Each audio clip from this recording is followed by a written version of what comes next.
That's nice.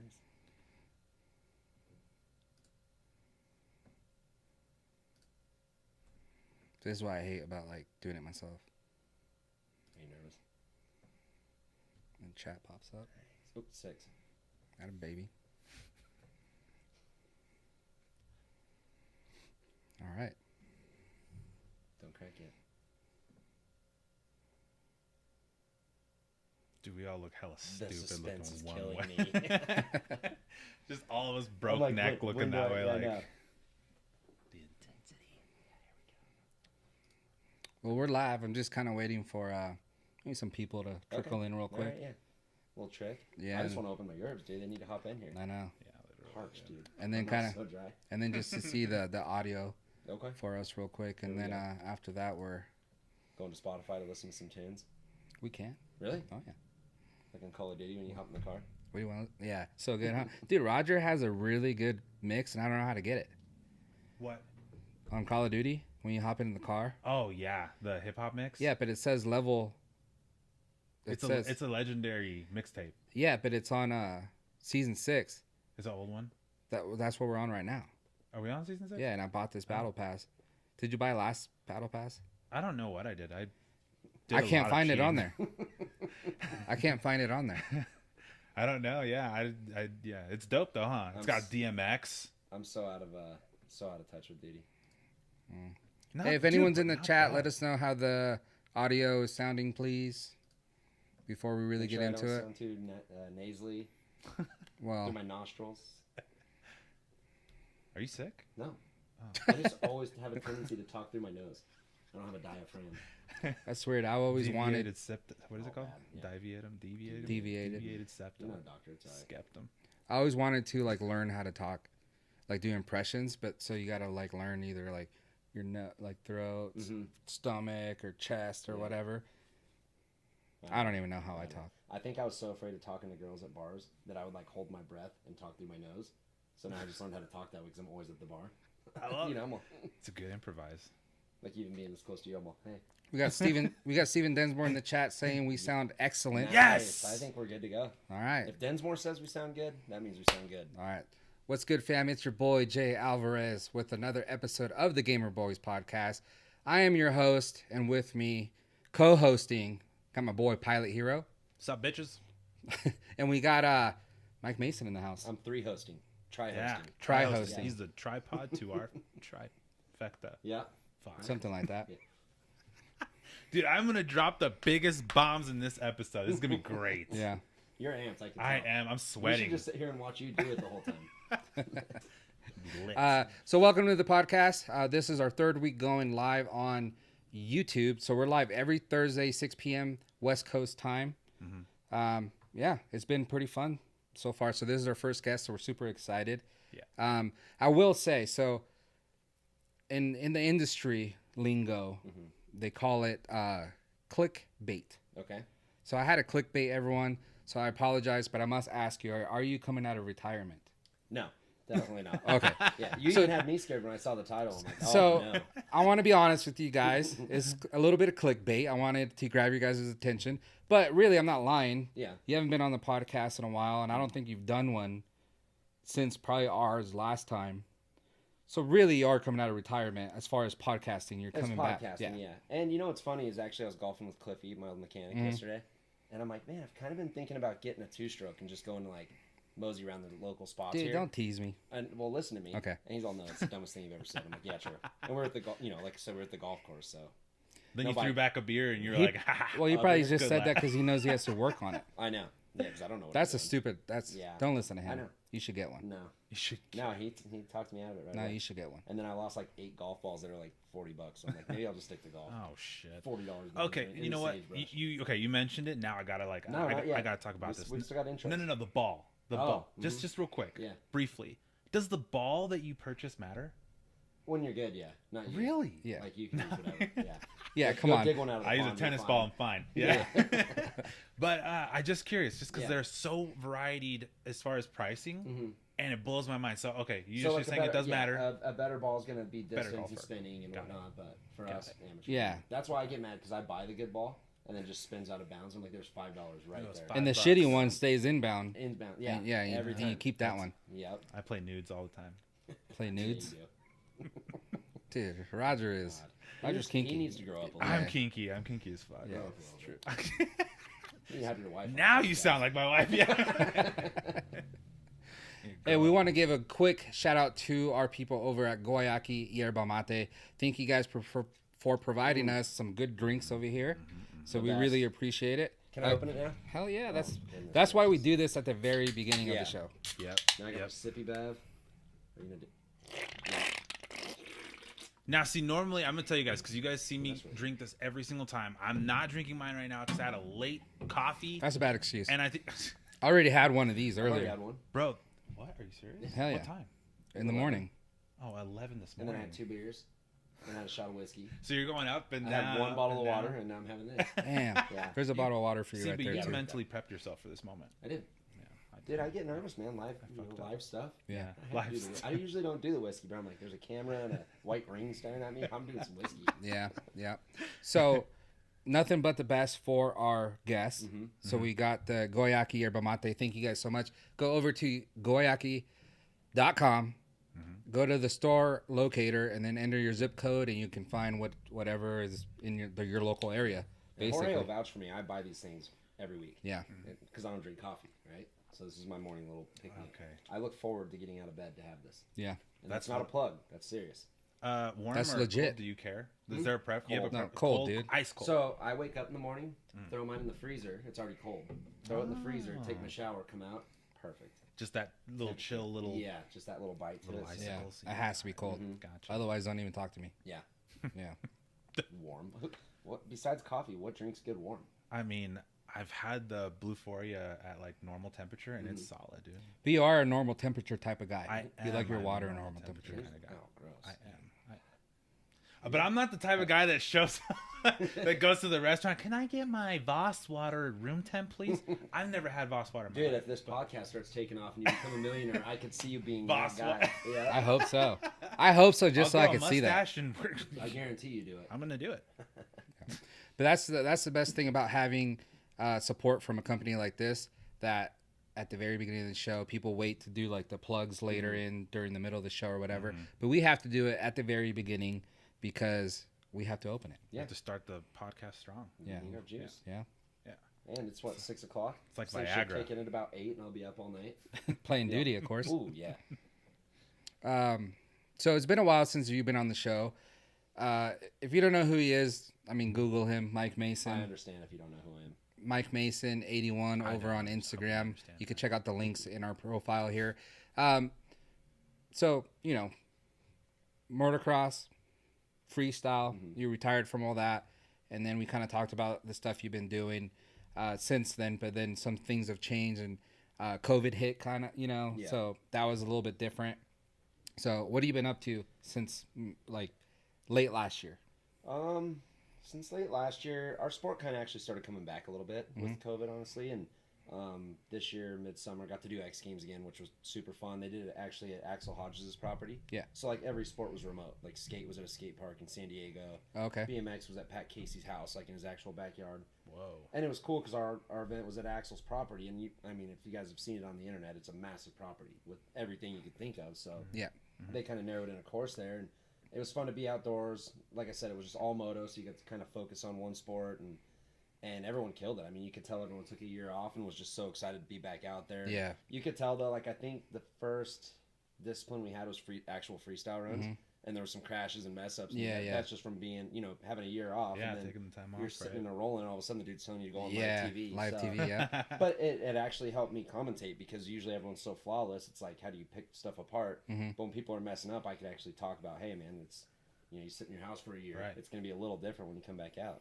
Yeah. Before you transition into something else, let's talk about that because we left last week's podcast on this note, and I'm glad that you talked about it, but about commentating, being live and stuff like that. Do you have any tips that you've learned? And then also, just because like I always tell Roger, he has that great voice for that. Yeah. And I support him 100% with everything. So I always try to make him like, do your news voice or Yeah. whatever, stuff like that. Yeah. So, but we were talking about the difference between you know, like Call of Duty. I know you probably haven't watched too much of like the actual esports side, but you played the game and everything, so you know how fast it can go. Yeah. So like imagine a tournament of 50 teams, you know, and then commentating that, but you're going from team to team to team, and this guy's getting killed, that guy's getting killed, so it's really super fast paced. Yeah. So that's what we were talking about last week, how it might be a little harder than most commentating because you have to be super fast,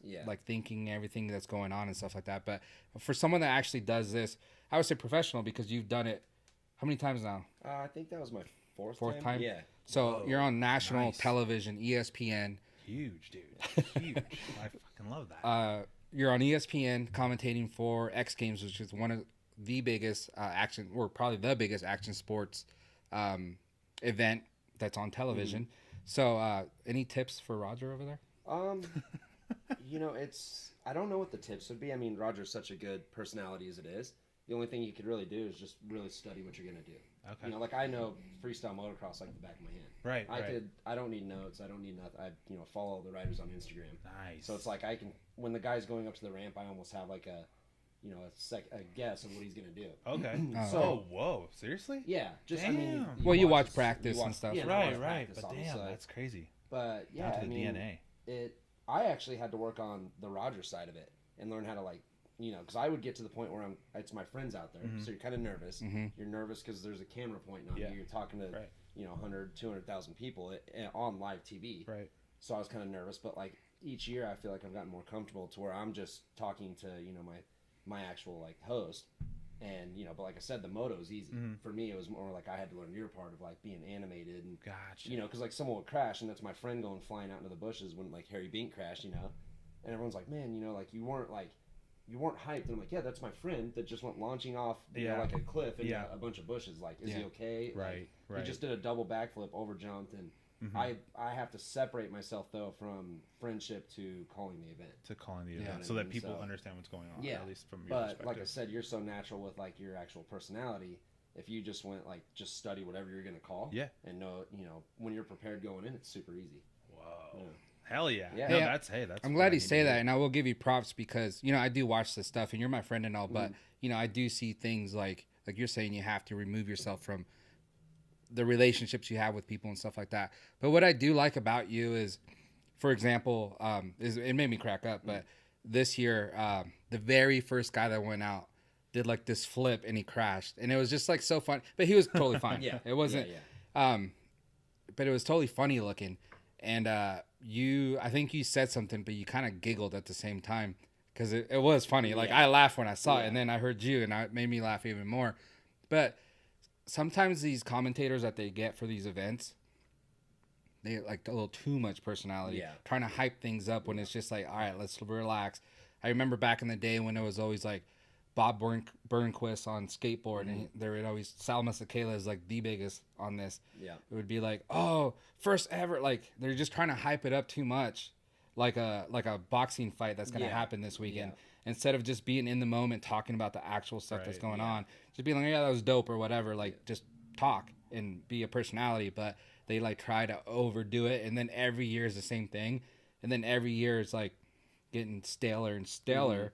So it's not even impressive anymore. And yet these guys are just like, their minds are blowing up in the fucking, in the studio, I think they got stuck because, like when Action Sports came out, it was huge. Like every single event, something, Tony Hawk's 900 and, some dude's triple backflipping a BMX bike and then Trav's double flipping him. So every event there was hype. But like Jorge's saying, 5 years later, we've seen, I've seen 60 double backflips and just in X Games alone. Yeah. And a dude does a double backflip, and I'm like, oh, you executed it clean. I was like, dude, you need to hype that up. And I'm like, they have been doing it. Trav did it in 06. Yeah. It's 2021. I see. You know what I mean? Okay. Like, it's hard to, like, keep that high, even if you're taking a hand off or whatever. Yeah, and, no doubt. But if there is, like, something like, David Ronaldo 2-3 years ago when he did the body varial backflip, that was, like, the ultimate hype moment. Yeah. Because he had never landed it to dirt. So that's something you can actually build up, like, and we knew it wasn't like we're doing that for TV. Like he never landed it, and he was like terrified, like just pacing in the pits. And that's something where you can draw emotion. Yeah, yeah. But I'm not going to draw emotion for a trick that, I've seen 360s for a decade and all this stuff. So, yeah, no kidding. Yeah, so definitely there's a give and take. You can only, because like Jorge said, you just, kind of beat the dead horse. Right. Yeah. And then all of a sudden everyone's like, what's this going to be? And then it's a 360 and you're all. Would you say that a lot of that is also help from like chemistry with your host? Would you say? Yeah, yeah. Do you think that kind of helps into play? Yeah, so the very first year I did it with Cameron Steele. And he's awesome. I've looked up to Cameron Steele. He was kind of like one of the original like Metal Militia announcers and original X Games announcers, and I love the dude. But we were it was my first year, and I really needed to ride on him because you have people in your ear the whole time. So like I'll be explaining something, the guy's all commercial in 5, or this and that, and I'm like, so it's rattling. You're like commercial in 5. Yeah. Oh shit. Yeah. Oh, what? I'm not supposed to say Let that. me wrap it up. Oh fuck. Yeah. But it's so I really needed to rely on him, and he was kind of like not engaging. You know what I mean? And then I went with Jimmy Coleman, who I've grown up, like Jimmy used to live in Reno actually. He's done BMX for years and announced our events. And man, he was the very first event we did, the first year I worked with him, we hit it off right away. It was like I'm talking to you guys, but there's freestyle motocross going on and a couple 100,000 people watching. But it was like I'm just conversating. Right. And he's like, "Oh, what made that trick hard?" And I'm like, "Well, this and that, And then this year, it's like you can talk about conditions, and of course, and he was just really engaging. So you have to have a good co-host, especially like in your first couple of years. Right. I said, you need to kind of piggyback. Because at that point, you're like basically answering questions. Yeah. And it's like so comfortable, first nature for you, obviously. Yeah. So it's like. And that's what we said in our meetings is like that's kind of why they got Cam out of there, because Cam wasn't leading me into stuff. He would kind of say his part and then expect me to talk about how the run's breaking down. But I'm like, okay, there's a rock solid backflip. He's turning. He just got a shifter. There's a no-handed back. I'm not supposed to do that. Like Jimmy's supposed to kind of almost be the hype man, and then I'm supposed to diagnose what the guy just did. Yeah, and that's why I think over the last couple of years, damn, it's way more intricate. Like to the untrained eye, at least, from my perspective, because like I'd be seeing like, let's just say hypothetically, I'm sports casting a basketball game, and I could probably go like, to LeBron, to Westbrook, to this and it's like I saw it as I played it out, but like to the untrained eye watching like moto, it's like. It's so much more detail oriented, and it blows my mind. It's awesome. I think it's rad because that helps. I think the viewer. Yeah, for sure. I think the dynamic has to be like that. Like someone like you and the hype person. Yeah, it has to be like that because 2 hype people in there, it just kind of like a little too overwhelming. Yeah. For like the viewer, it's like, dude, but that wasn't even cool. Yeah. But they're acting like it is. Yeah. Maybe they know something I don't know.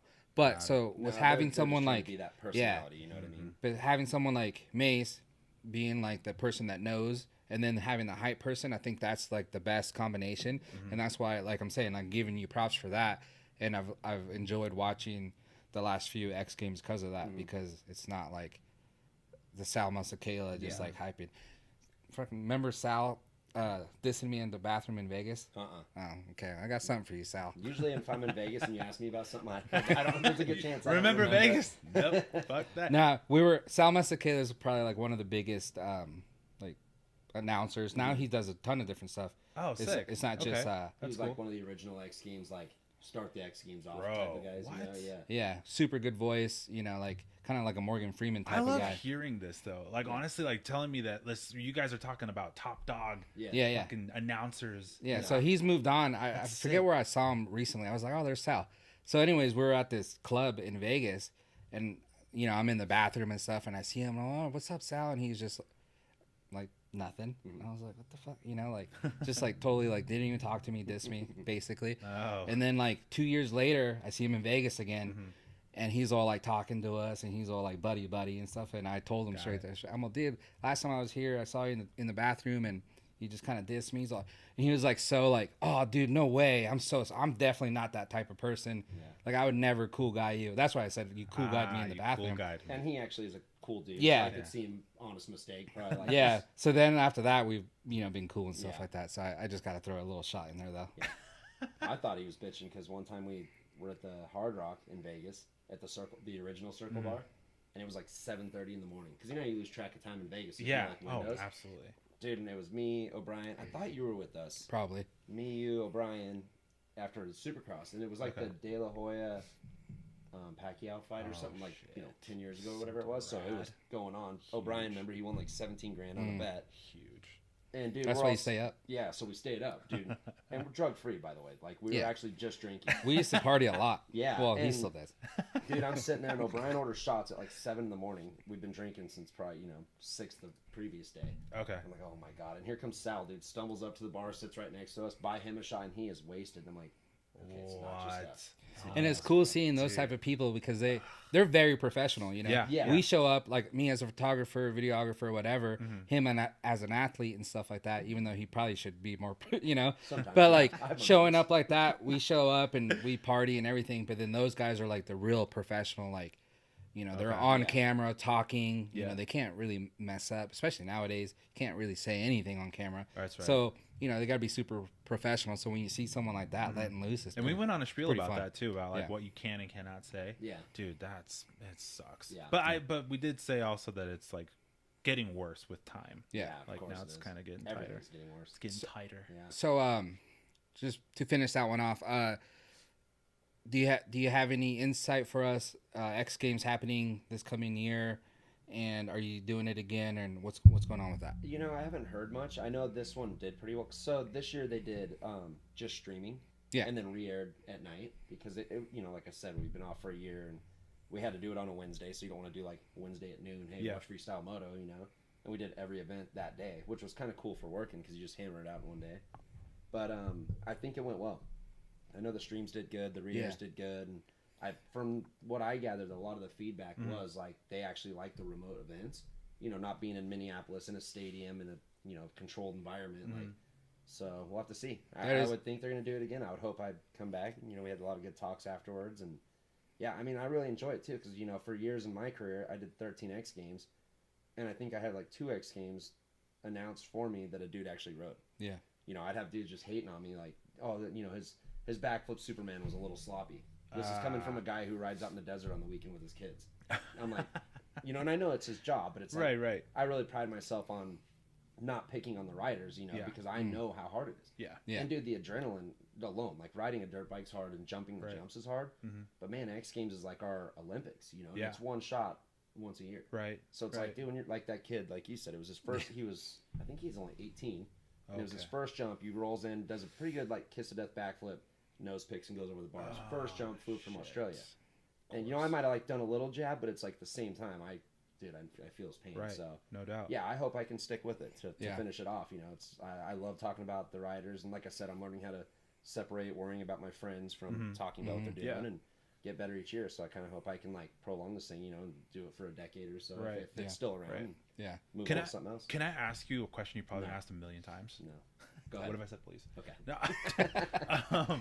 So I know I'm positive you've been asked 100 million times, but is it an insane like life change to go from basically cameras, lights, action? You're in front of thousands of people, right? And this is like, I guess because I don't know that general feeling, like of being watched and scrutinized by thousands of people, right? And you're live. This isn't a matter of like a podcast where you can record it, whatever. But hey, we're live right now. Yeah, we're live. Shout out to all the shout out chat.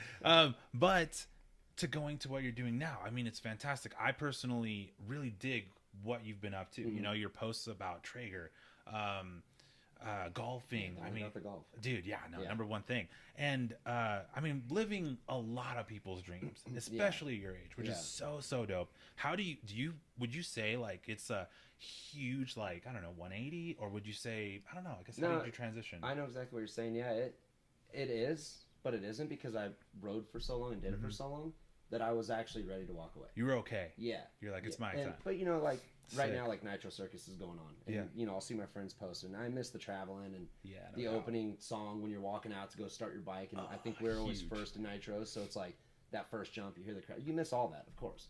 And, as much as I love golf and cooking and going to the bar or whatever, nothing replaces that feeling. I don't know if I'll ever find anything that replaces that. You'll have that nostalgia feeling forever. Yeah, no doubt. But I also, dude, I had to have rode over, I bet 1,000 events. Would you say? Yeah. I mean, I rode for 20 years, and there just comes a time where it's like I got through it pretty good. I had a couple crashes, but everyone, like, that's their big thing. Like, how injured did you get? And I made it through really well. Yeah. All things considering. So yeah, I walked away on my own terms. I got to see a lot of stuff, traveled the world. Got to ride my bike. I mean, I rode in front of, I think my biggest crowd was 60,000 people at an X Riders.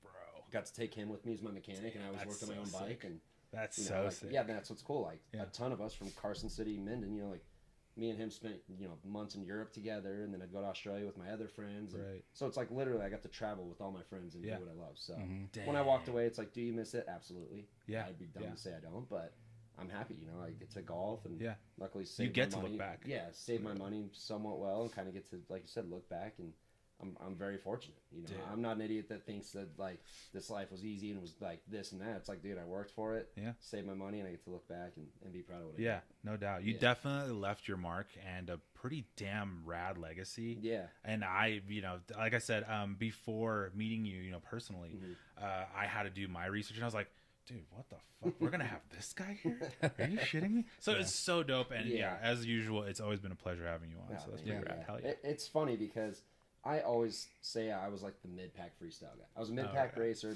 I did like I was though. Yeah. You know, like Twitch, Deegan, those guys were our guys, like Nate Adams, Pastrana. But I was a dude that was at every event and rode, and like every once in a while on Instagram, some kids like, dude, you're a legend. I've looked up to you for. I'm like, me? I don't know how to respond. Cool. I mean, like I said, it's like once every 6 months some kid says it. I'm like, that's cool. Oh, that's pretty cool. Fucking moment though. Yeah, so I mean, that's the stuff that makes it all worth it, you know. Literally. Yeah. So well, I hope X Games, the whole streaming thing, obviously since COVID, but even before then, obviously since the COVID pandemic and shit like that, it kind of pushed companies to go full force. Yeah. When before, like other people were like choosing to do certain things, but like the streaming thing's huge now. Yeah. And I think just with like everyone seeing how last year happened, that they kind of are like, this is what we should do. Yeah. So I think that makes it a little bit easier. So even for someone like an X Games that maybe ratings were not the greatest then, they could continue this for like, you know, like 10 years or so, you know? And I think that's what's cool is, like I said, we did it on a Wednesday. So if you were to do a live ABC show at noon, you're going to probably get 10,000 viewers. Yeah. Everyone's working, you know, but streaming, it's like the people that want to watch it live, you could watch it at work. Yep. You can watch it wherever and then come home. If you didn't catch it, hop back on YouTube. It's all on there. And so instead of waiting for it to happen, like back then you'd like go to ESPN, but it was like, you know, skate vert, and you're like, oh, I don't want to watch that. But you had to like wait till the moto came on or something like that. So and then, you know, in all honesty, like the times were awesome. It was Thursday night, Friday night, Saturday, Sunday. But it's like Friday nights, there's going to be people at the bars. You know, maybe it's on TV at the bar or something. But streaming is awesome because you can go back, watch it again, and you know, I think it's just the way that the times are going. Right. You know what I mean? Right. So hopefully that actually works out for them and kind of grow it that way now. Yeah, hell yeah. I agree. If ESPN X Games, you guys have Call of Duty there again, because they used to have it. Yeah. They had it at Austin, where your boy Nate Shot won the championship. That's right. I was riding, or else I would have got him. Yeah. So if you guys have it again, make sure you have the Gamer Boyz and Mace there to announce that, because we will. Yes, yeah, absolutely. Or we'll destroy people. Could you imagine me announcing it the way I am on my headset when we play? That'd be pretty cool. God. Dude, that'd be sick. Hey, while you're making like shout outs like that, just it's a stupid question because you're gonna probably say yes, but I love it. Okay. So lately I've been noticing a lot of video game companies reaching out to old pros in like their respective, you know, whatever they did, asking them if they'd be willing to come back for a video game like voiceover, or I guess do some tricks.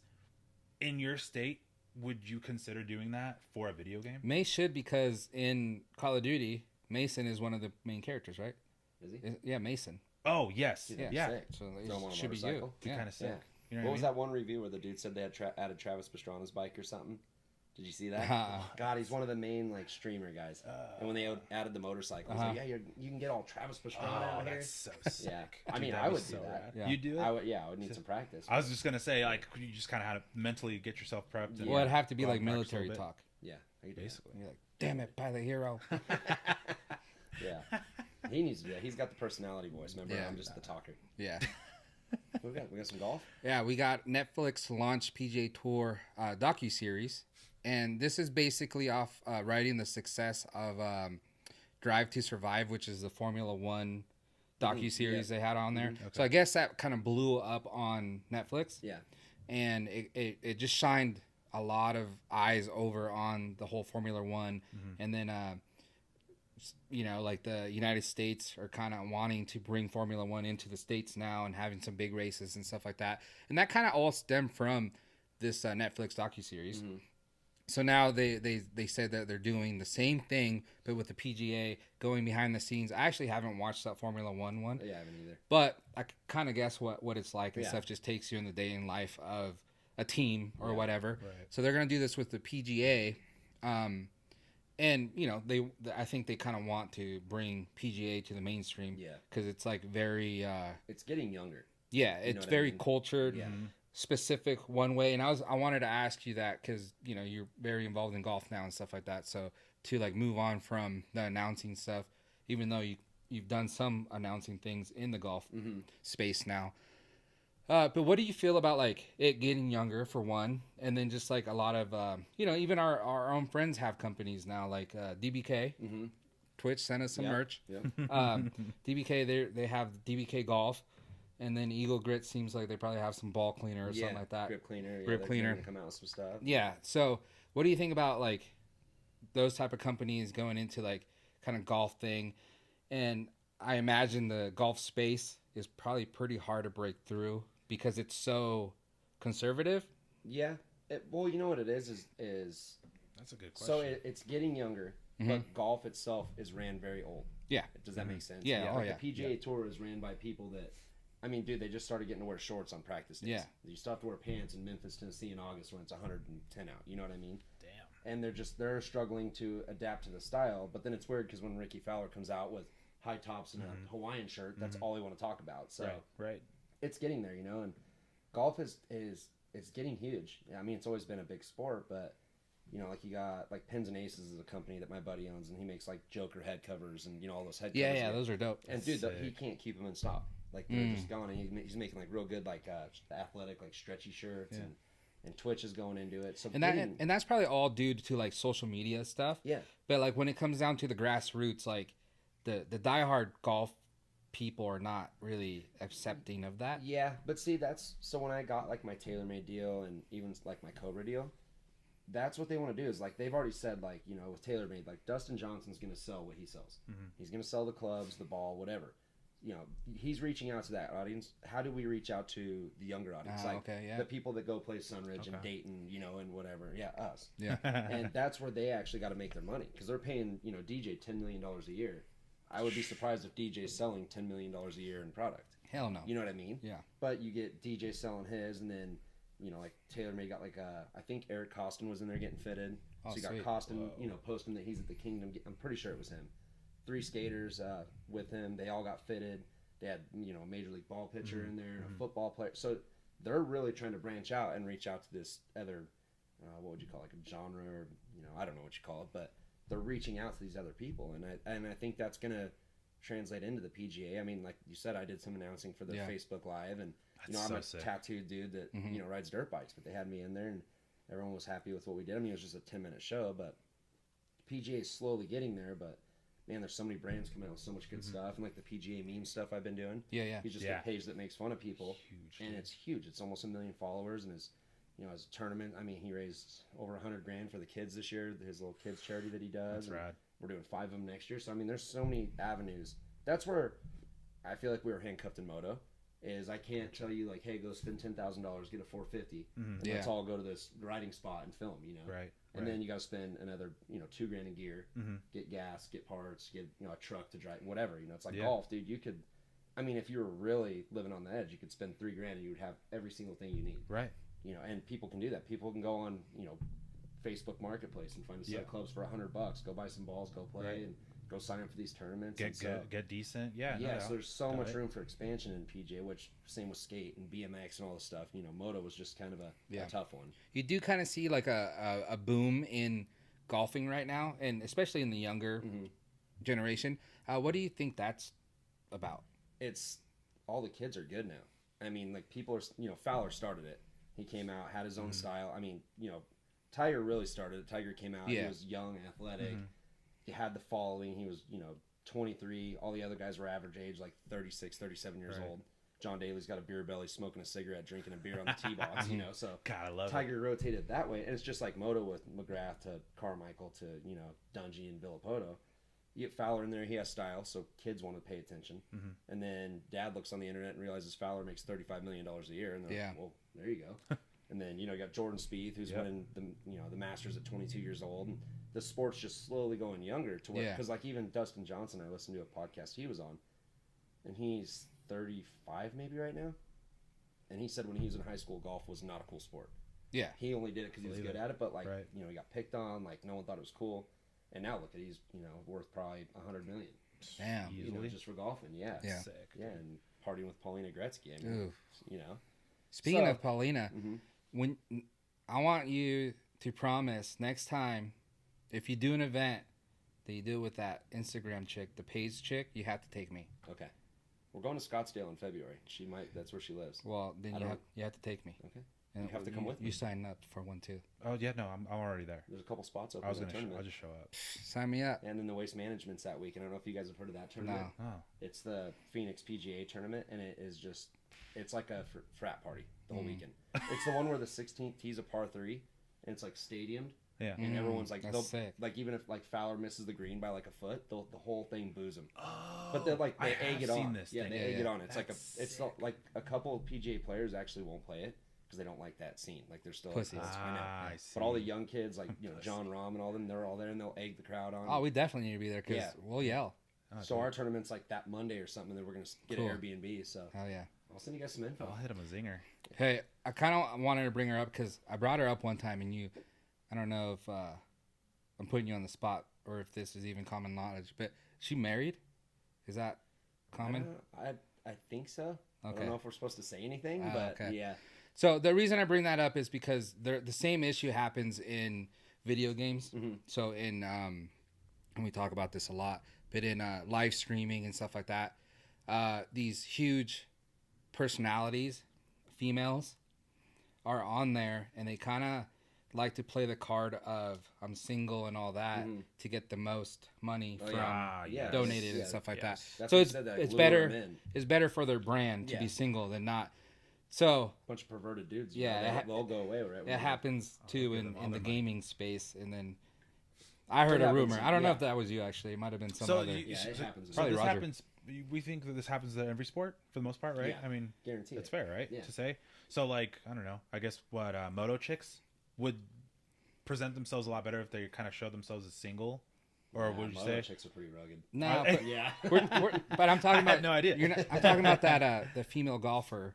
Okay. That's like a huge she personality. Was like the original like influencer. Oh. She's like up to like 3 or 4 million. Like I mean the lead chick in the LPGA tour has like 300,000 or 400,000 followers, and this chick has like 4 million.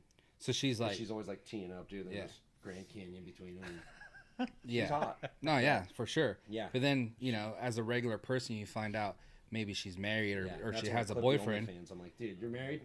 I don't want to see your feet. Yeah. So get out of here with that. God. Took my $25.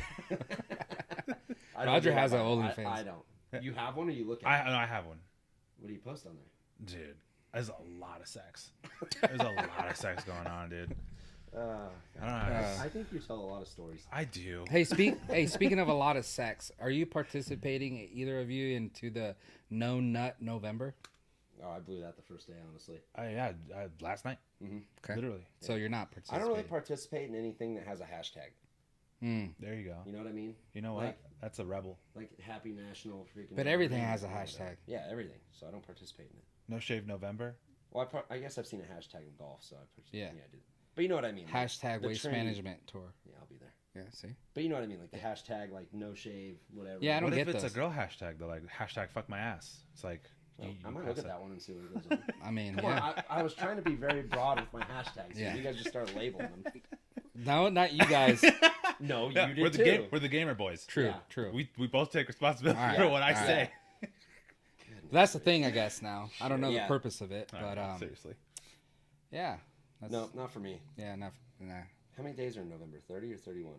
31. Or 30, because there was 31 last month. See, there's no way. 30 days of not... Yeah. Of no I'd nutting? get in a bar fight, dude. I'd be so like... I know, I'd be just mad. I'd just be mad all the time. Like my beer would taste bad. I'd just be like, well, because it starts backing up into your system. You know what I mean? Like then it's in your Adam's apple, and you're like, oh, it's a little salty in there. That's just my theory. true. I've never done it.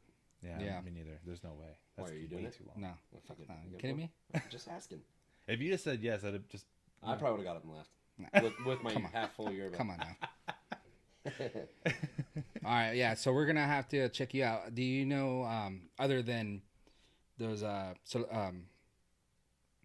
what's it called? I don't know. Those tournaments that you're doing. PGA memes. Yeah. Other than that, like, do you have anything else going on in the golf space? No, not really. Just golf around here a lot. I do have a question. Yeah. As far as like, since you're way more involved, obviously, but like Carson Valley, for example, they say that they have like, let's say a Cobra fitting. What does that entail? What does that mean exactly? For all when those they have a fitting, it's not like you go there and they like fit you for a club. What they do is they bring all their like new releases out. I see. Right. So they'll bring all their clubs, and you can go out there for the day and hit every single club, and they have different shafts. So it kind of is a fitting. Okay. But it's not like going to Cobra one-on-one with their fitter. Right. Everything you can dial in. I mean, we're not that good. We don't need that. But, go to Carson Valley, and they'll literally have every shaft, every club. Okay. And you just sit there and hit balls all day. It's like... It's basically like a selling. Like they're trying to sell a club. So it's essentially the concept of, what is it, a moto demo. Yeah. The same concept. They bring all these bikes in, right? And it's like you're riding them, kind of testing them out, feeling them out yourself. Yeah, exactly. Right? Yeah, like I said, it's one way. It's a way for them to show their new clubs, and also, I mean, they probably sell a lot there, because some guys, I didn't even know they had that there. Like 2 years ago, they did a tailor-made one at Sunridge, and he had the Tiger Woods special irons. I think he sold a couple sets because we don't have them around. You can't go to like golf headquarters and find those. Right. You would basically have to trust them, order them online. Okay. But then people hit them and they're like, "Ooh, these are nice." Yeah. So. Which is just more like that for more of a demo day. Hey, you golf a lot, and you're better than us. We've gone, golfed. I'm tremendous. Stuff like that. But at what point do you think a golf club matters?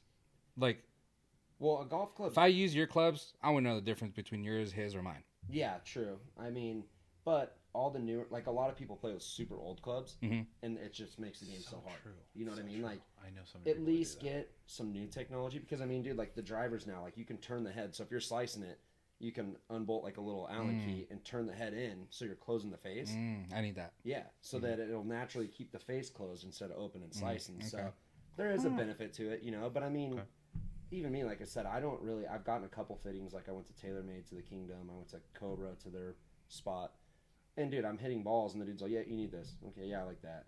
But then, like, my swing changes 6 months later, because I play a lot, so I'm starting to learn something different. And then all of a sudden, I'm like, "Okay, now this feels a little different." Yeah. So I mean, dude, honestly, you just get like standard set of clubs, but new stuff. Like the irons he has. Yeah. They're more forgiving. If he had irons that were 10, 15 years ago, it's probably like a piece of metal, like no cavity back. I'd live in the water. Yeah, we do. Yeah, but yeah, it does help, But now I'm to the point where like I can kind of feel stuff. No, that's an excellent question though, because dude, I'm not kidding. I feel like, for example, I know a local pro over at one of our places, Silver Oak. Thank you. And he literally walks up, says what's up to the fellas, and he's like, "Let me see your driver real quick." Fucking smacks the shit out of this old fucking pile of wood, and puts it, a couple feet from the hole, and we're like, "Are you fucking kidding?" Yeah.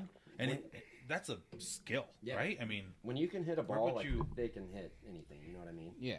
That's the dude that's gonna know everything his clubs are doing. Like probably gets everything bent to his specs, and that's insane. Yeah.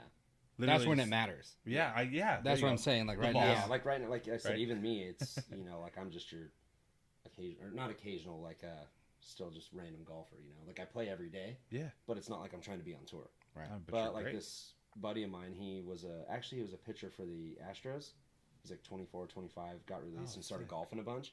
And now, like I was talking to him one day, and he's like, "Yeah, dude, I de-lofted my 4-iron, so it's a 3-iron, but added loft to my 5-iron, so it's my 6-iron." I'm like, "Whoa, oh, dude!" I have no clue what you just said. Like, yeah, like my 6-iron, like now it goes like 196 if I hit it just right, and like 190, like not 95 or 200. Like, how'd you come up with 96? Yeah, but that's just how good these guys get. Got it. That's wild. Yeah, I've always been curious as far as that goes. Cause so people could just hit anything. I have like 3 irons that I can hit exactly the same distance. Yeah. You're like par 3, 178. I'm like, either one of those, I could probably hit that. Yeah. Yeah. But it's not because I'm good. It's just because. Sounds like me in high school. Either one of those. Yeah. God, you're so random. I wonder if Roger's wife's on the chat. Oh, she's in the chat. Yeah, absolutely. Tell her to chat with us. Yeah. Oh, well, I mean, Tell Dinsmore to chat with us. We need a question, Steve. Come on, Steve. How's the ISO looking? Yeah. What else have you been up to, man? Not a lot.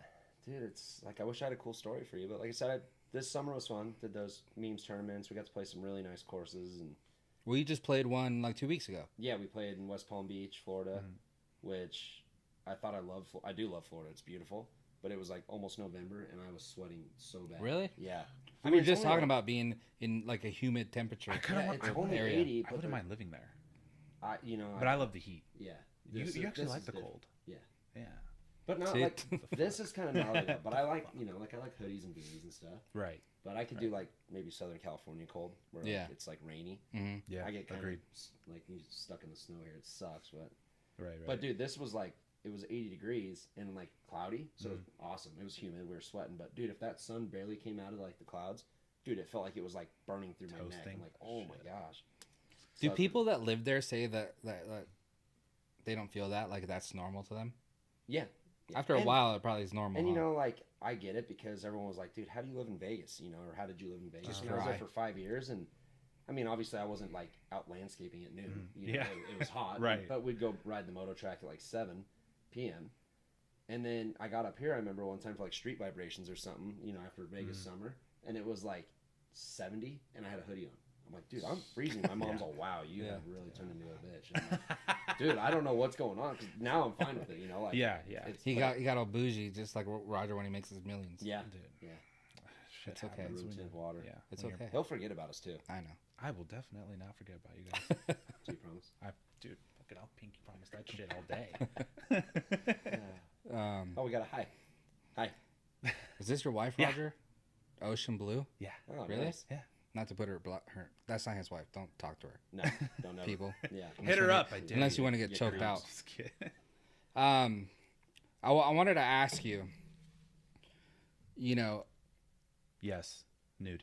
I'm down. This is for everyone too, but you've done many things, and then now you're onto like a different part of your life, different type of career and stuff like that. But without saying being a golfer, what would you like after experiencing everything you have already? What would your ideal job be? Dude, if you could do everything back. Oh, everything back? I'd probably do like cooking.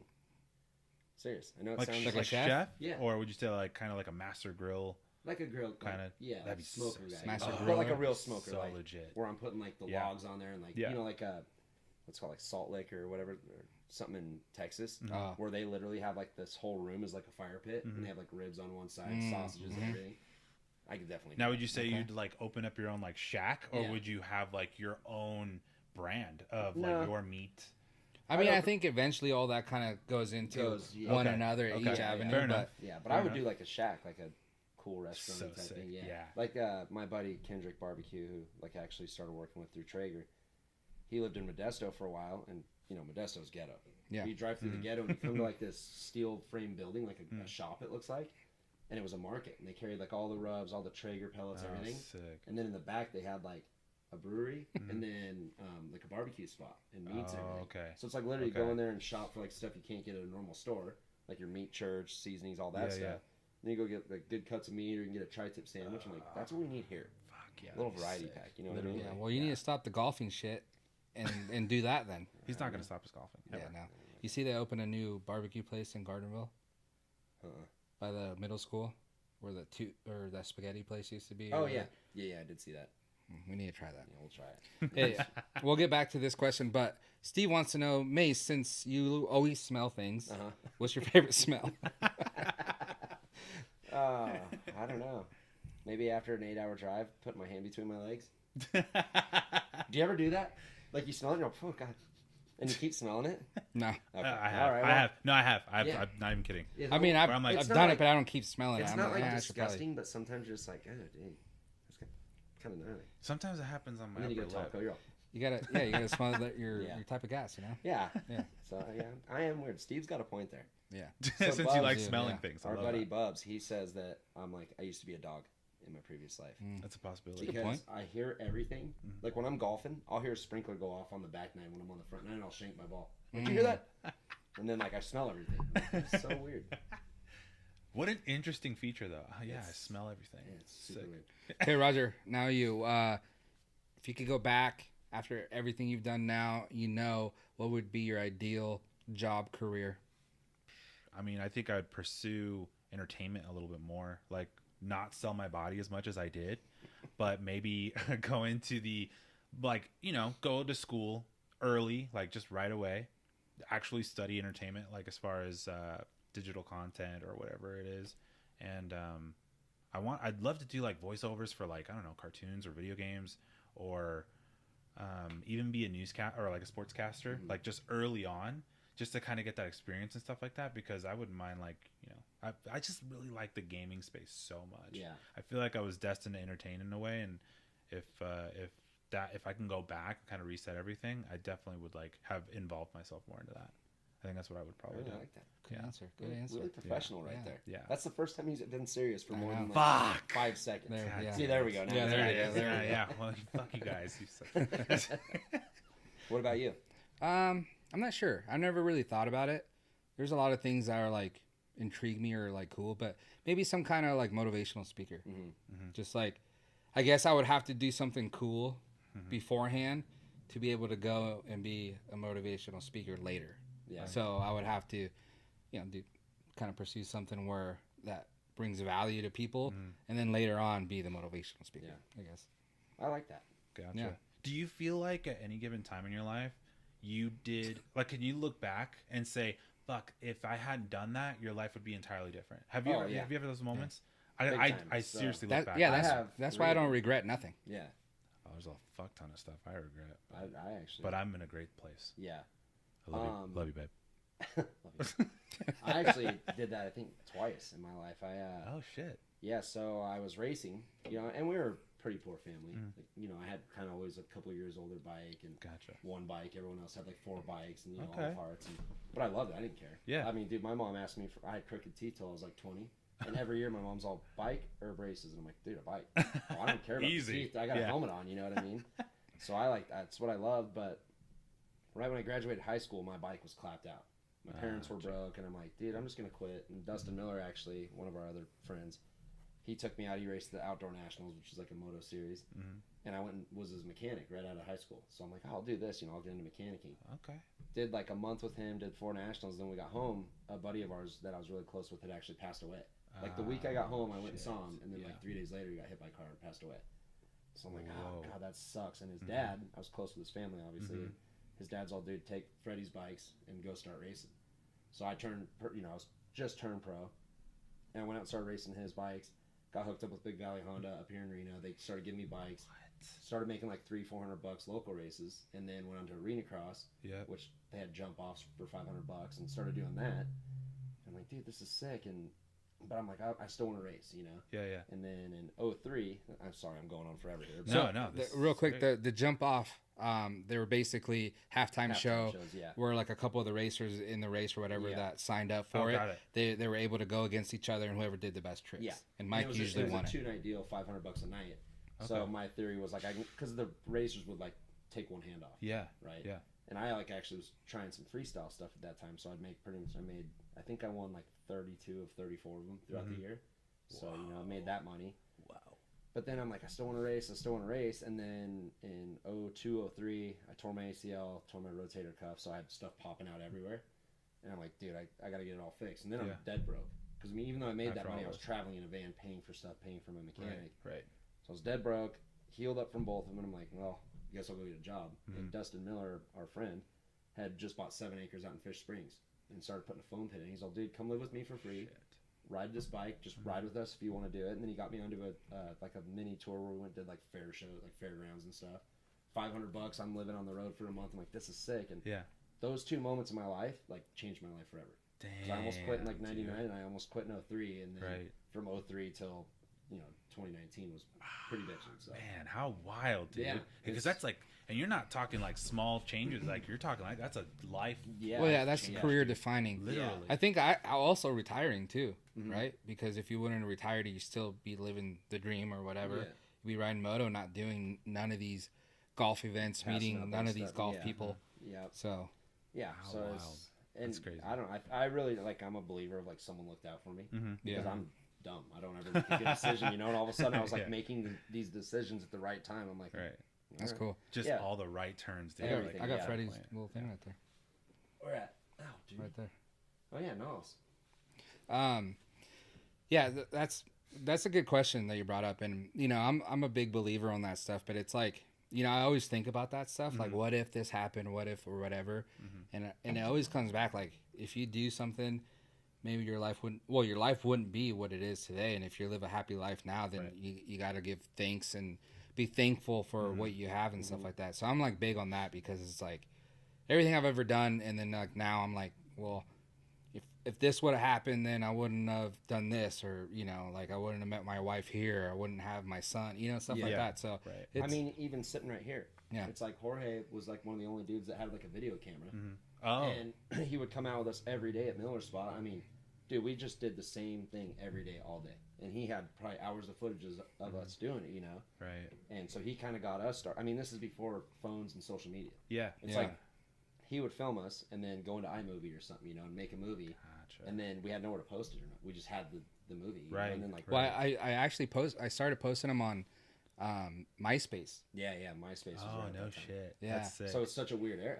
Like Yeah. now any kid can film himself doing something, but like we had to, dude, there was no channels like that. Right. So it was Going weird. through hoops to post it anywhere. Yeah. No kidding. Whoa, that's So, crazy. yeah, I mean everything kind of ties in. I mean the only shitty thing is I met you through all of it. So Yeah. life has been a little loud ever since then. Sorry. Yeah. It's been a little louder Yeah. ever since you've been in my life, bro. Yeah, but the whole networking thing's always been That's weird. to me. crazy. You just Yeah. like you meet one person, you meet that person through that person, and just it can go on forever. Just kind of goes on from there. Damn, that's wild. Can we answer that question? Where is the most embarrassing place you've ever farted? Dude, We got some grown-ups in the chat. it's just Shout out to chat. shout out to Steve Densmore for that. But I'll take it it. wasn't a place because I mean I don't get embarrassed to fart really, Yeah. obviously. But dude, one time in Vegas, so like the living room's here and the couch is butted up against like my bedroom, Okay. like the closet. Yeah. Okay. You know when you first meet a girl, you're holding it in, and I'm like holding it in watching a movie, and my stomach's starting to make the noises Oh, from the holding it in. gurgles. Yeah. So I'm like, I gotta pee real quick. She's okay, and dude, the movie was like pretty loud. So I go into my bedroom, you turn around, get in my closet, shut the door, and I'm like trying to squeak it out, and it kind of came out loud. And then I go in, flush the toilet, wash my hands, never peed. And I come back out, and she's like, I heard that. I'm like, oh my god, I wish I would have just done it in front of her. Yeah, That was way less all that embarrassing. just for that. Yeah, so that kind of sucked. Nah, man, she Damn. called you out. Damn. Yeah, And that's then pretty I've wild. like sneezed and farted on an airplane and stuff on accident. But, Really? Yeah, it didn't bother me. I don't know any of those people. Yeah, I Probably love couldn't that even hear you. commitment though, because like for me, it's like fuck. Like it's, hypothetically, on an airplane, I rip one, and I'm like, fuck. Now these people gotta smell my fucking stench. The lady in the front look back at me. Now she's got fucking. Now she's gonna remember me for the rest of her life. Because you can see like the infrared coming off you when you fart on an airplane. There's like a heat lamp above you. Yeah. You know? That's how I feel. Yeah. But I don't actually. I just don't fart really. I do. I I don't just know. don't have bodily functions around. I've had like 3 girlfriends and all of them are like, you fart the more like most out of any dude I've ever met. I'm like, Yeah, you do fart a lot. it's weird. Yeah. It's weird. I don't know what's going on there. That's Bad pretty. luck. Because I think you like it. Well, you do like it. Maybe I manifest it. Yeah. It's pretty. Like I think I'll if show you a you, video. Amplify? when we're done with this. Oh It's hell so yeah! cool. I'm down. I think if you go like a few like, let's say half-hour increments without farting, you're probably like, man, I wish I had a fart right now. Or I just think like, man, I hope I'm not sick. Like I'm not running good. Like I got air in me that's trapped. You know. Yeah. That's pretty well. Do you have a fart time? Do you have a Nah. whole fart? No, you don't do those. Not embarrassing though. No, just Dude, mainly you got- home. He's had some big ones though, dude. They make me laugh so hard. Yeah. That's one thing I'm never gonna grow up. 'Cause when That's- someone farts, I laugh a lot. And I'm like, I dude, know. it's a fart. Dude. Fart jokes are still the best, Yeah. in my opinion. Yeah. They Yeah. really are. Absolutely. Hey, I wanted to ask, what's out of all the traveling you ever done, what's your top 3 experiences or 3 locations or whatever it may be? Australia for sure is number one. I tell that to everybody. I mean, Sick. Australia is beautiful, but Krusty Tour was like a huge tour. Like Krusty Demons, like were moto movies, like the original moto movies. Okay. And that transferred into like Deegan and Carey Hart and all these dudes going to Australia. For some reason, Australia like was just like over the top. It was like, you know, we were rock stars there, basically. That's sick. So shout out to Australia. We got some people there that you know love the podcast and stuff. So shout out to Tog and everyone in Australia. Yeah, Australia is by far the best place. But you know, like we would go there. They would put us like on the Gold Coast, which is like on the ocean. It's like Miami. Okay. Like, really clean. Got it. They'd put us up in like a high-rise apartment. So like me and another rider would have like a 2-bedroom apartment, kitchen, you know, everything. So you could like cook and ocean's right there. And then we'd fly out to the show and you get to these shows and it's just, you know, 20, 30,000 people. And they were like, I mean, this is 07, so our sport was still fairly new, you know? But we had like 8 dancers that were all like ripping little blonde Australian girls. Nice. It was just the whole thing, like the whole experience. Like you'd go down the street midweek in Sydney and like people would know us. Right. You know, not even like saying Hart and them. It was like, That's cool. That's right. It was a crazy time in my life. Yeah. So Australia for sure. You know, like Masters of Dirt shows in Austria. We spent some time in like Vienna and had a lot of fun there in the crowd. Like they had the cut out like the no blade chainsaws, you know, just making noise. That's sick. Yeah, air horns. So it's like they call you out. Usually, like you're so zoned in, you can't hear the crowd. You know, like you almost black out when they say to go out, but you can hear like 40,000 air horns and chainsaws. You're like, Jesus, dude. And they loved Americans as well. Sick. You know, like I said, it was all so new. You know, and then towards the end, it flattened out a bit. But right. Yeah, so those were. I mean, like I said, I could go on about this forever. And you were there for a lot of them. You know, the after part, like we would ride Saturday, Sunday for some reason there, and they always want to do the after party Saturday night. And so you still gotta ride the next day. Yeah. And there's like me and Jorge have a picture. This after party was bitching, dude. Nice club. You know, you always get put in a corner, this and that. And me and Jorge are at the end of the bar, and dude, the guy won't serve us. He's like serving the general public, but won't come to like our end. Okay. So me and Jorge and a couple of our buddies, we reached over and grabbed bottles. So there's like a bottle, like I have vodka, Jorge has vodka, and we're just ripping it. So we turn around and we're like, all right, thank you. We just grab it and just have it for ourselves, like, because they wouldn't come like they had something against us. Yeah, help us or what? Yeah. Yeah. Okay. So I mean, it was wild times, you know. And we weren't even wild dudes. Like the stories I've heard of, like Deegan and Metzger and Seth Insel and get those pretty guys. gnarly. Oh, dude, damn. Like Motley Crue, like throwing TVs out of the 19th story of a high rise. And, what the? Yeah. Hey, but since you did say that, do you have a gnarly story? Like a gnarly story? Dude, not really. Like I said, I was so mellow. I don't think I really ever did nothing there. I mean, I did a lot of dumb stuff. Yeah. But you know, I was never like. Stuff, but yeah, like, was there a gnarly story? Like something fucking cool? Some juice, man. Yeah. Well, one thing. This isn't gnarly, but it cracked me up. So we were at a party in Sydney, an after party.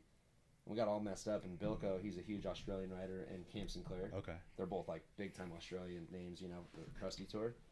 Dude, so like the after party's here. You walk over like a bridge, and then our hotel.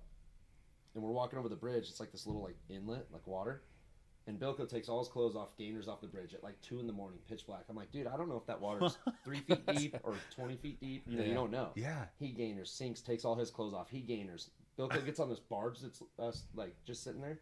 He gainers off it again, and he gets up, and one of like our security guards come flying at him. He's like, dude, you realize that that's like a butcher shop right there, and they throw all their stuff in there. That whole water is full of sharks. And Bilko like walked on water. He came flying. He had like seaweed or stuff all over his face. So like dumb stuff like that all the time. Whoa. And, I mean, dude, we'd be on airplanes and like because Bilko would like go on a heater. You know, like the day after like we would do the after party and then have to catch a flight at like 10 a.m, like to the Gold Coast or something. Yeah. And Bilko would still be in a heater. He's getting on like the microphone like that the flight attendants use. I'm like, oh my. Like I was never like that, but I just watched these guys be dumb. Yeah, man. I felt like our group, besides maybe biting. Yeah. Biting was pretty. We're very like reserved. We like partied and had fun, enjoyed the time, but like reserved at the same time. Not like I was never like crazy. It's weird because no one gets this because I did ride dirt bikes. I was never a center of attention type of guy. That's funny. I was never like getting on the bar. Hey, everyone, look at me! I'm gonna do that. You know, it's like I just sat there and drank, talked to my buddies. Yeah. And ended up hammered walking home sideways. So yeah, I mean, I'm sure if I sat here and really thought about it, I could think of some dumb stuff I did, but. For the most part, not bad, right? Yeah, that's still pretty cool. I was I did Mammoth this year, so I was telling Dave how we walked from the village all the way around that golf course, all the way up to our condo. Pitch black, like 4 miles. Pitch black, bears probably there. On tequila. No. Yeah, and then we get to the condo, pass out, earthquake happens, and then your dad freaks out. Yeah. What? Massive earthquake. I blacked out. Like, I remember the walk. Yeah. And, dude, like he said, there was bears out and stuff. We're, like, in the forest in Mammoth. Oh, my God. Somehow, like, drunken recall, we get back to the condo, and I pass out, and I wake up to the whole place just shaking. And my dad's screaming like a little chick. Jorge's laughing. I'm like, dude, I'm like... Jorge's laughing. Yeah, he was crying. He was like, whoa, dude, whoa. And he's all excited. My dad's like, hey, he says we're going to die. And I'm like, what? You know, because my eyes are already going like this from the tequila the night before. And then well, yeah, I think you were like, was that an earthquake or is that just me? It's yeah. like, no, yeah, that was legit. And then remember, like, after it all was said and done, my dad's laying and he's like, oh, it hurts so good. Yeah. Because he's all hungover. Yeah, so I mean, we've had so many fun times, you know, but like I said, that's why I wanted to know, like, maybe your top 3 locations that you gone to that, you know, stuff like that. Yeah. So, yeah, that's Australia, New Zealand, and then, you know, like Europe. As much as we're being in Europe, those fans always treat us well. And yeah, that's right. We had a good time. Yeah, that's pretty sick. Damn, what wild. Yeah, how awesome to start off a conversation. Also, like back in Sydney, it's like I can't say that. Back in Reno. Yeah. I was in Elko once. Yeah, that place was sick. Yeah. No, dude, it was fun, man. Like, just so much stuff. You know, I mean, dude, I traveled. Literally, I went to pretty much everywhere but Japan. That was the only place I didn't make it. And Japan was like one spot I wanted to go to. I was just gonna say, is that a place of destination? Yeah, just because like my passport has almost like every like country in it, but except for Japan. I'm like, dang. But I mean, dude, every place. Me and Jorge went to, what was that, Norway for X Fighters that one time? Poland. We went to Poland and Jorge was on his Hennessy kick. And dude, so like Red Bull X Fighters did it right. We would show up. Dude, we had cell phones, like European cell phones in our bags, because this was like again before iPhones and all that were really big. And so we're old. Yeah, we are. We get to this nice like hotel bar. It's all circled, chandelier. And I'm like, what do you want, Jorge? He's like, I want a shot of Hennessy. I'm like, I'll do a shot of Hennessy. We get in, the dude's like, $84. Bro, for a shot? You know, like, Jesus. So I went half my Red Bull paycheck that time. But yeah, I mean, dude, it was like I said earlier, it was just so fun traveling with, you know, with whether it was him or our buddy Rush or my actual buddies that rode, you know. Right like, on. We always got into some kind of trouble. Yeah. That definitely makes it better, too, like if you get to go with someone. Yeah, because Europe, we would always do, like our shows were mainly in the winter in Europe. And it can be like depressing over there, kind of. Just rainy, cold, cloudy, you know. Yeah. But then you get 8 of us together, and our hotels are all kind of joining. Freaking riot. Like the one time we got kicked out of the room in Austria. Oh yeah. That wasn't even our fault. It wasn't. Well, kind of. Well, it might have been yours, but not mine. I pulled the plane out of the thing, but yeah, we. I got blamed for it. What? No, now you got to explain, dude. I don't even know what happened. So we had like 2 days off in Austria, and the promoter for the first like 3 years, he's this kid, right? Yeah. His dad's like, what's his godfather's? David Hasselhoff. He has like the kit car. Gotcha. His dad's just rich. He was like a producer or something. So he's rich. So his kid's like 23 and doing our shows.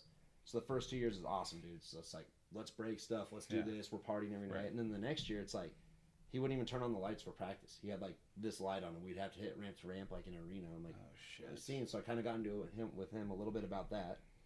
And then he puts us up in this dive hotel in like Vienna, I think we were at.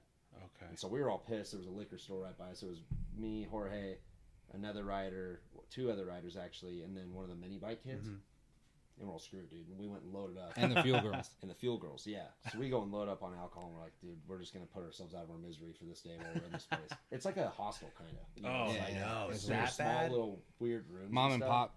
Yeah, like a bed and hotel. breakfast type deal, you know? Oh, that's lame. Dude, so we just start getting hammered. I think the mini bike dude's barfing out of the window.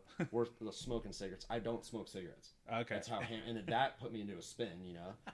So, dude, the next morning we wake up and they were kicking us out because one of the other riders pulled, like, the plant out of the planter in the hallway, dude, and we were just a mess. And then we got in a fight with them.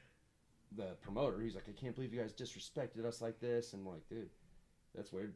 Kind of a change of tune, you know? Yeah. Dude, like, 2 nights later, we're in the nice hotel for the actual show. Dude, he almost broke, like, a freaking $100,000 chandelier in the lobby. He did? Yeah, because he was all hammering. He threw one of, like, the rider's shoes or something to hit it and, like, shook it. And he's like, dude, how cool is that? And we're all, wait, so we pull a plant out of a bed and breakfast and we get kicked out? And you're doing that? I'm like, I think that was the last time me and him really got along. Yeah. Damn. Yeah, and then, dude, Tacoma Arena Cross, remember that one? That was gnarly. This was when I was still a full-blown racer. That was a gnarly story, actually. Like, if you talk about the shit that happened in the hotel, which you shouldn't. Mm-hmm. But that was a gnarly story. Yeah. Multiple gnarly stories. Yeah. So this was kind of before I started. I mean, I had some Coors Lights and stuff, but never like drinking. And we were kind of unknowns, and they had their end of the year party because it was the last round of the year, but we were just doing the one round. They had the end of the year party, so the night before the last race, just like Europe. Yeah. Dude, I'm like nervous because it's like all these dudes that we kind of looked up to, and you know, trophy girls and stuff. So, dude, they're passing around like gold tequila. Disgusting. Well, I think it was sponsored by this lemon. Like Bacardi. O2, yeah, some Bacardi shit. So we're drinking those, and then someone has some gold tequila, room temperature, just like you'd like. And dude, I remember them passing around, and I look at Jorge, and he's just bubbling it. Okay, so he passed it to me, and I'm just bubbling it. Dude, I don't really remember, but I can't. Jorge's like walking me home, and I come out of the elevator, barf all over the elevator. Oh no! And then I barf in a planter, and we go to bed, and the next morning practice is at like 10. So we get our stuff, go to practice, come back, and I'm like, dude, I need a nap so bad after practice, you know, because you have like 3 hours. Dude, room key won't work. So I go and tell the chick, I'm like, yeah, my room key doesn't work. So what room? Tell her. So, gives us like 2 trash bags. She's like, here's all your stuff. We saw what you did. You guys are out. And we're all, oh no. What? Yeah, dude, that was like my first like rebel thing. I'm like, dude, we got kicked out of a hotel. Barfed everywhere. Dude. Yeah, we weren't even like rock star status. Like, I mean, it's not like you guys broke anything. No, I just barfed everywhere. Yeah, the chick was over it. So now when tequila gets passed around, I'm like, that's good. Still scarred me. That was like 2003. I'm like, oof. Yeah, that was gnarly. Yeah, lots of dumb stuff. That's crazy. Yeah. Well, shit, dude. Damn. Well, I mean, hey, no regrets. No, none at all. No regrets. No regrets. No regrets. No regrets. Had fun, traveled the world. That's sick. Definitely made the most of it. There's some riders that would literally just like go to Australia and sit in that apartment. Like during the week. I'm like, dude, I'm going out every night. Yeah, you gotta take advantage. Yeah. Dude, being there? Hell yeah. I would definitely want to take advantage of that. That's sick. Yeah. Oh, man. Well, that's like solid stories too. Yeah. So you got me going, dude. I was going forever. I told you. See, there's so much more to talk about than golf. I love dude. that sauce. No, yeah, for sure. But we definitely want to know what you've been up to, and that's a big part of what you've been doing and stuff like that, which is really cool. That, you know, I want to, next time you come on the podcast, or maybe a few times after that, I want to know how these golfer guys party. Yeah. I don't think they do. From what I've gathered so far, I should say.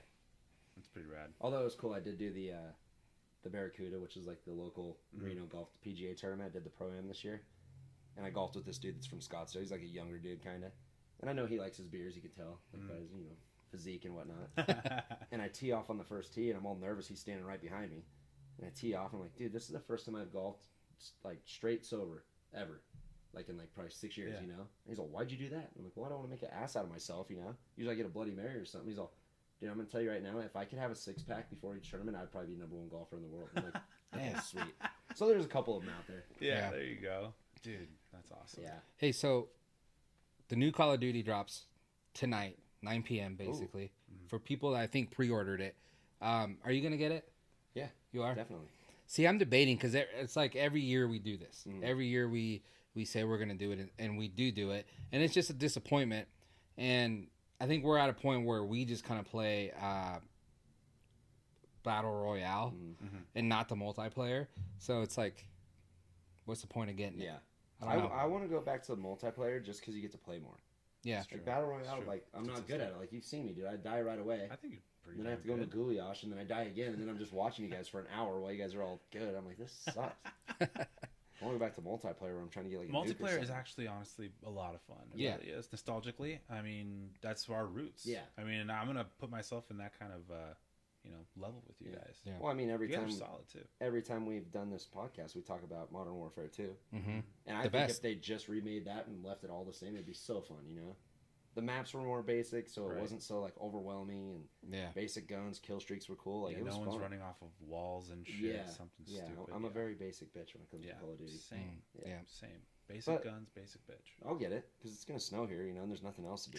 True. Actually, that's a great point. That's why I always play Duty Duty myself. Literally, Let's get it, dude. I need my team. Dude, we're ready. And we can have more than just 4 people. On top of that, for multiplayer. Oh, yeah, multiplayer. multiplayer. You know what I mean? It's We like can the run whole- a whole fucking crew. Yeah. That'd be sick. Yeah. I'm down. I'm totally down. I'll stream with my shirt off. I'm not gonna stream with my shirt or my hat off. I'll wear a bra. I'll Don't have worry. a turtleneck on. Turtleneck and a bandana. Look like the lead singer from Poison. Oh, man. All right, so we're getting towards the end of the show here. We've been going a little bit, but dude, Thanks it's so Steve fun. Densmore for the questions. Absolutely. Morgan CYR. Hello. Thanks for tuning in. Hi, Morgan. Yeah. Who else? I'm so pumped. You got anything else for Mace here? I mean, I have a lot, honestly, because I can go on for days. I love learning more and more about you. And I mean, I could just save it for the next podcast, honestly, because like I said, I can go on for days. Sure you write your stuff down, okay? I'm gonna write my shit down. Okay. Let's end it with let us know what the future holds for you as far with the next 5 years. What you hope, and then what you kind of expect. Me? Yeah. Well, like I said, I hope X Games keeps going, and even more than that, like I'd like to branch out if there's any more live events, like do something like that. That's really fun to me. Like I said, it's a good way for me to give back to the sport, even though I don't ride no more. And keep doing the golf thing. Everyone gives me grief for it, but I'm 40 years old. Dude, I'm not trying to be living on the edge and doing crazy stuff. And yeah. Like I said, this year was actually awesome because I mean, it was as a group, but I was part of it. We raised almost $100,000 for some kids. Right. So I like doing that stuff. That's I've actually been looking into a little bit of trying to do some kind of like foundation locally and do like a golf tournament at Sunridge with all of us, just kind of lower key, not such a big production, but count us in. Yeah. Just, kind of start getting more into that, like more, how can I use my resources to give back to the community, because this Reno, Carson City area has given me so much. I mean, we have unlimited dirt bike riding out here. And, if it wasn't for this place, if I grew up in, Chicago or something, dude, you ain't riding in your backyard. So. No, you're doing wheelies in the street. Wheelies in the streets, and then my bike gets stolen when I'm at freaking Togo's or whatever that place is called. But yeah, I just, a lot of people think all I do is just golf and sit on my couch, but my brain's always turning. Right. Like I thought once I retired, I was going to sleep good. And like this morning, I was up at 2:30 in the morning. Went back to bed at like 5, and of course I had to get my beauty rest. But I'm always trying to think of stuff, and I'm working on some investments, like always looking at like stock type of stuff. It's not like I just sit there and because everyone's like, "What do you do now?" I'm like, "Well, I don't want to tell you what I do because it's not that fun." Yeah, I think everyone's expecting the cool dirt bike store. I'm like, I think that's the hardest part, huh? Yeah, yeah. Everyone expects something, and it's like my buddy Yosti that I golf with. He had to like have a sit down with me one night because I'm like, it's embarrassing like when you're talking to a female or something. She's like, "So what do you do?" And I'm like, "Golf," But it's like I'm not going to be the guy that's all embarrassing like, to you. Yeah. Oh. Well, because I just you should just tell him you're an influencer. That's what everyone else does. Yeah, but I'm not. I'm under the influencer usually. That's what you meant. But no, it is kind of a weird spot because not a lot of 40-year-old people don't do a whole lot.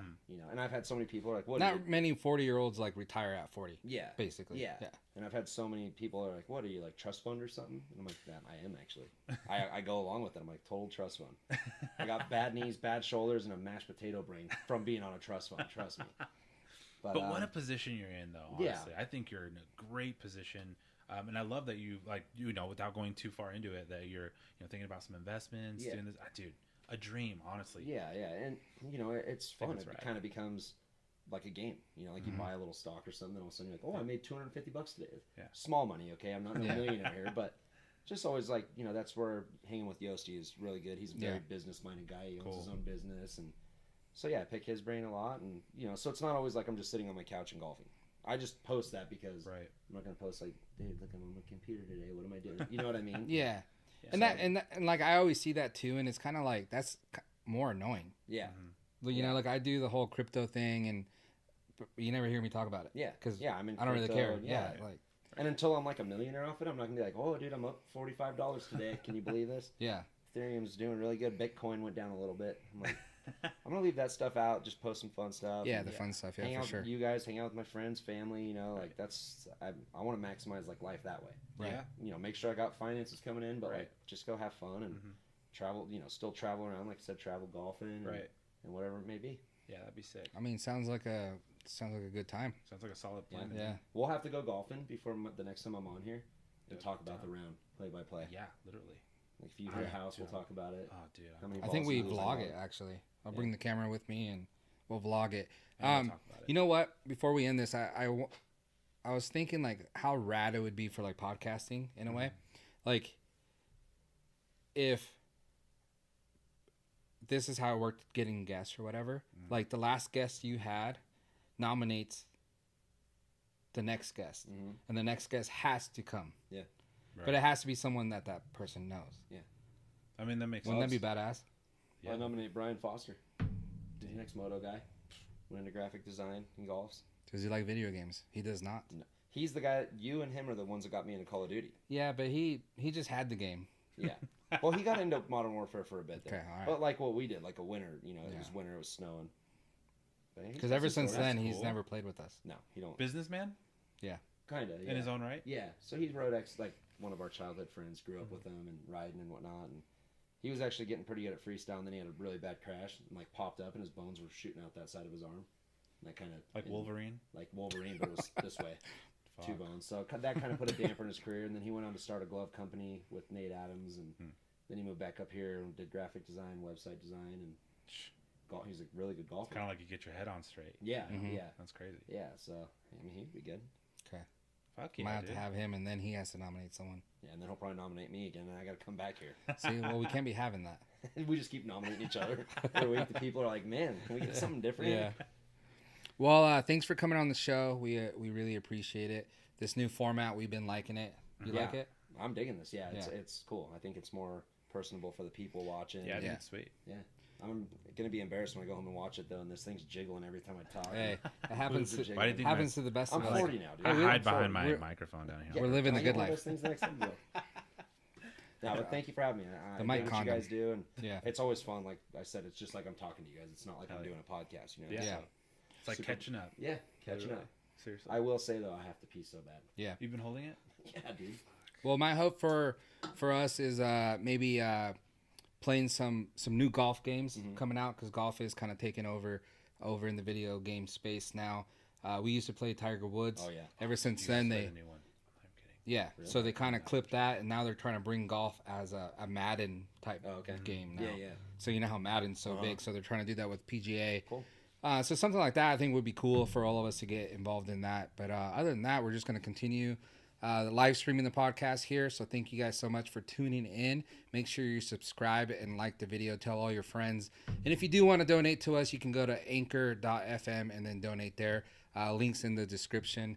And I'll let Pilot Hero here intro us out. All right, ladies and gentlemen, you beautiful cocksuckers. Pilot Hero, Mike Mason, and Jorge signing off. Game on. Bye, people. Game on.